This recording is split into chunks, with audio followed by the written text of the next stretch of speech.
Sirens blaring across Tel Aviv Tuesday morning as Iranian state media confirms new missile strikes. 8 people were killed and nearly 300 injured in attacks on at least 5 Israeli cities today.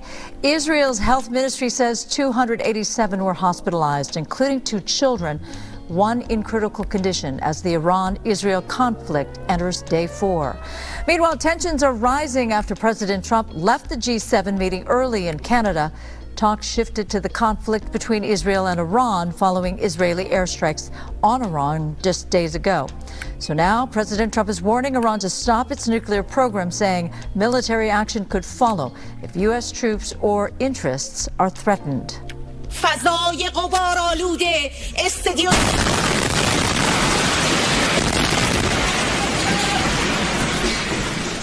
Explosions rocking a live broadcast on Iranian state television. A news anchor rushing off screen, unclear if anyone at the station suffered any injuries. Israel's defense minister said the strike targeted the building because it was being used for military purposes. Well, the attack stopped the broadcast for a short time, but it started up again soon after. A journalist at the scene described chaos, saying he didn't know how many co-workers were hurt or killed. At least one journalist died in the blast. Israel had warned the area before the strike. Iran called the attack a war crime and promised to strike back, saying it's planning its largest missile attack on Israel. So far, more than 220 Iranians have been killed in Israeli strikes. That right there was the calmest, yet most rational, decisive reaction I've ever seen. The news anchor knew her building was hit. She didn't say a word, though, didn't make a sound, just started moving. I'm telling you, they gotta be used to this, because if this happened in America, they would have been screaming, falling out all over the floor. But this woman right here, she got right up and got out of the way. This is how they started the week off in Tehran. Dust and debris filled a state television studio in the capital city, and an anchor rushed off camera when an Israeli strike hit during a live broadcast. An anchor at the Islamic Republic of Iran news network was seen hurrying off camera as the screen behind her cut out. People on set were heard saying Allahu Akbar, the Arabic phrase for Allah is great. Then the broadcast quickly switched to pre-recorded programs. When they came back on air, they showed the smoke and fire burning. The station later said the building was hit by 4 bombs, and Israel's defense minister took immediate credit for the attack. Well, that conflict top of mind for many here in Southern California, some who have friends and relatives in the threatened areas. Fox 11's Gina Silva now joins us live with some of the reactions. Gina. That's right, Susan. We're at Pershing Square, and people here are extremely concerned with the escalating tensions in the Middle East, and especially with the latest warning from President Trump. In my opinion, this war is really, from both sides, is arrogancy and immaturity that it is making so many people suffer. For Dr. Saeed Safavi, the conflict between Israel and Iran is personal.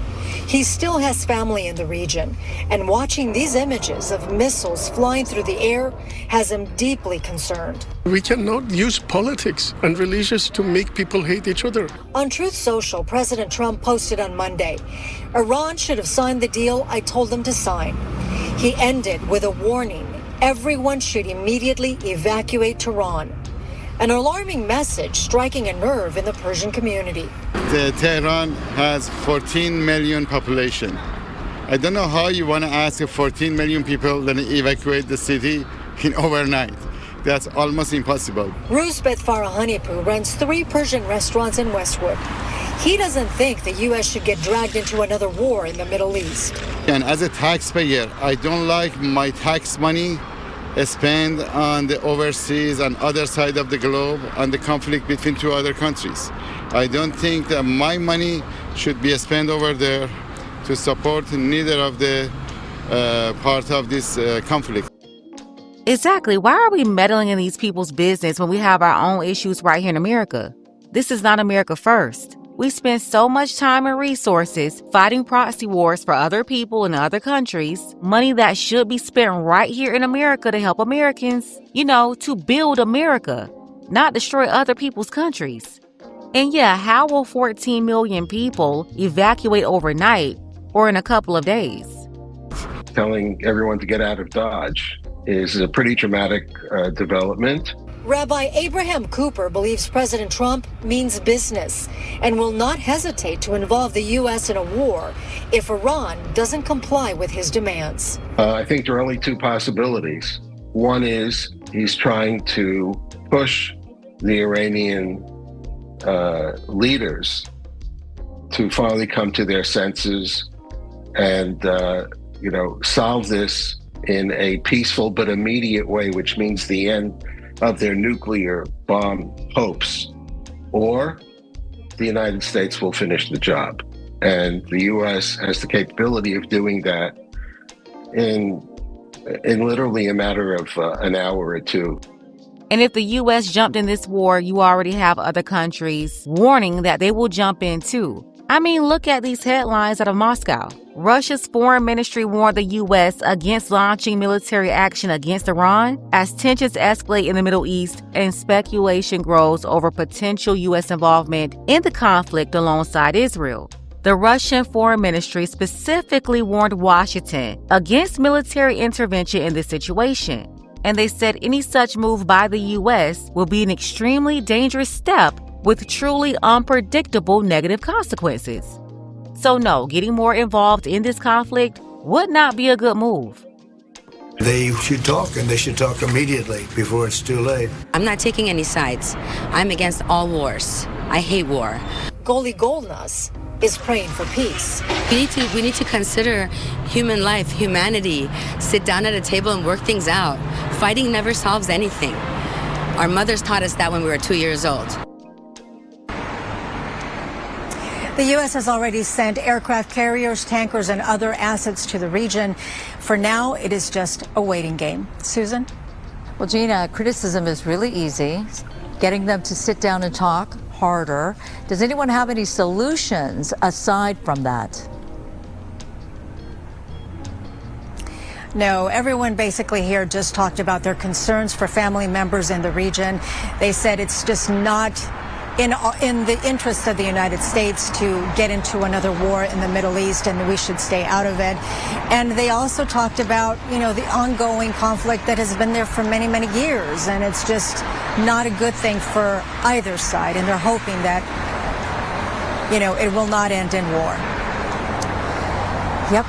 All right, Gina Silva, thank you. Tonight, Arizona Congresswoman Yasamin Ansari, an Iranian American, is speaking out against President Trump's comments on Tehran. She says, quote, "Both of my parents fled Iran, so this is personal. Trump's words are callous and horrifying. The Iranian people deserve freedom, but threats of mass casualties or another endless war are not the answer."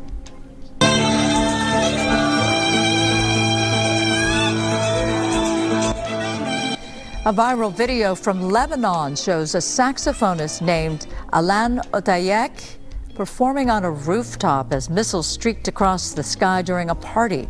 On TikTok, the musician wrote, "The world breaks, borders burn, and battles roar, but a melody rises.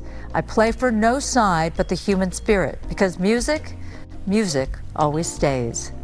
Well, in Lebanon, we already know what side they're on. Hey, and all that is their business. But the U.S. military is already sending equipment over there. Trump tweeted out that everybody needed to evacuate Tehran. That's where we saw that attack on the media company at the top of the week. But as you can imagine, telling 14 million people to evacuate such a dense area in really no time is just crazy right now. There's no way everybody will be able to make it out. It's like telling people to pack up and leave New York City overnight. That's how dense this area is. So this is what it's looking like as people attempt to flee Tehran. Look at this. Highways are jammed. Let's go ahead and get the conversation started. Tell me what you think about this below. I gotta send a special thank you to Price, always supporting independent media.